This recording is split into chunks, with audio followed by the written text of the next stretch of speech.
With the great power of hindsight, we now look back through the centuries and say the Dance of the Dragons, as a bloody conflict, was done. However, this seemed less certain to those who lived through its dark and dangerous aftermath. While the fighting was done on the battlefield, it was about to begin within the Red Keep's chambers and shadowy halls. For now the time for negotiation had begun, with Septon Eustace and Grand Maester Orwell languishing in the dungeons, where Orwell had begun writing his great confession, the text that would provide Munkin with the foundation of which he would build his own monumental truth-telling. Only Mushroom remains to take us beyond the court chronicles and royal edict, and as we know, Mushroom's testimony is questionable at best. The great lords would have given us another 2 years of war, the fool declares in his testimony. It was the women who made peace.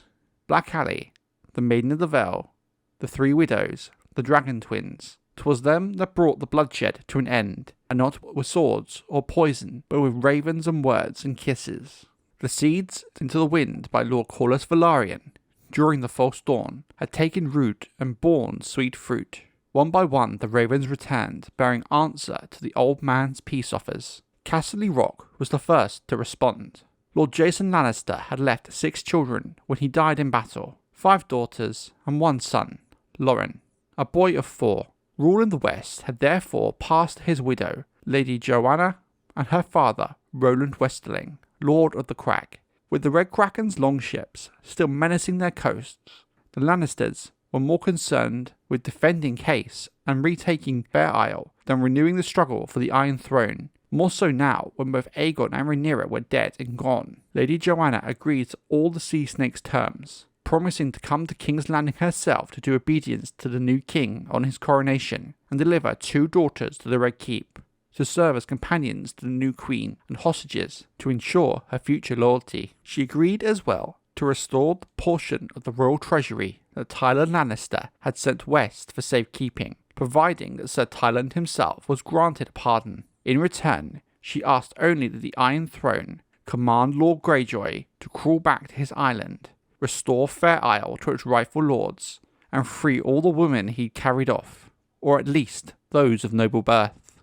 Many of the men who had survived the Battle of the King's Road had made their way back to Storm's End afterwards. Hungry, weary, wounded, they drifted home, alone or in small groups. Lord Boris Baratheon's widow, Lady Elenda, had only to look at them to realise they had lost their taste for battle. Nor did she wish to put her newborn son, Oliver, at risk, for that little lord at her breast was the future of House Baratheon, though it is said that her eldest daughter, Lady Cassandra, wept bitter tears when she learned she was not to be a queen when Aegon II died. Thus Lady Elenda soon agreed to the terms. Still weak from her labour, she could not come to the city herself for the coronation, she wrote, but she would send her own lord father to do homage in her stead, and 3 of her daughters to serve as hostages. They would be accompanied by Sir Willis Fell, together with his precious charge, the 8-year-old Princess Jaehaera, the last living child of King Aegon II and Queen Helena, and the new king's bride-to-be. Last to respond was Oldtown, the wealthiest of the great houses that had rallied to King Aegon II. The Hightowers remained in some way the most dangerous of the foes, for they were capable of raising large new armies quickly from the streets of Oldtown, and with their own warships and those of their close kin the Redwynes of the Arbor, they could float a significant fleet as well. King Aegon II was half a Hightower, and his mother was still a captive in the Red Keep, so their hunger to fight was much more rooted than any of the other houses who supported the Greens. Moreover, 1/4 of the crown's gold still rested in the deep vaults beneath the Hightower, gold that could easily have been used to buy new alliances and hire South Soul companies. Oldtown had the power to renew the war. However, all that was lacking was the will. Lord Ormond had recently taken a second wife when the dance began, his first having died some years before in childbed. Upon his death at Tumbleton, his lands and titles passed to his eldest son, Lionel, a youth of 15 on the cusp of manhood. The second son, Martin, was a squire to Lord Redwyne on the Arbor. The third was a fosterling at Highgarden, and as a companion to Lord Tyrell and cupbearer to his lady mother. All 3 were children of Lord Ormond's first marriage. When Lord Velaryon's terms were put to Lionel Hightower, it said the young lord ripped the parchment from his maester's hand, tore it into shreds, swearing to write his reply in the sea snake's blood. His lord father's young widow had other notions, however.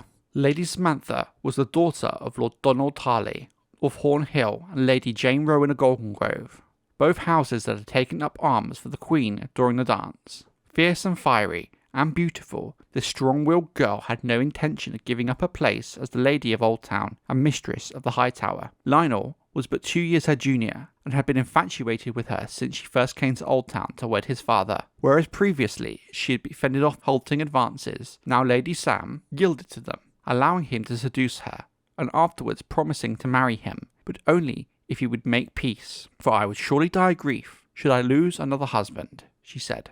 Faced with a choice between a dead father cold in the ground and a living woman warm and willing in his arms, the boy showed surprising sense for one so highborn, and chose love over honour. Lionel Hightower capitulated, agreeing to all the terms put forth by Lord Corlys, including the return of the crown's gold, much to the fury of his cousin, Sir Miles Hightower, who had stolen a good part of that gold. The details need not concern us here. A great scandal ensued when the young lord announced his intention to marry his father's widow, and the reigning High Septon ultimately forbade the marriage as a form of incest, but even that could not keep these young lovers apart. Thereafter, refusing to wed, the Lord of the Hightower and Defender of Oldtown kept the Lady Sam by his side as his paramour for the next 13 years, fathering 6 children with her, and finally taking her as his wife when the new High Septon came to power in the Starry Sept, and reversed the ruling of his predecessor.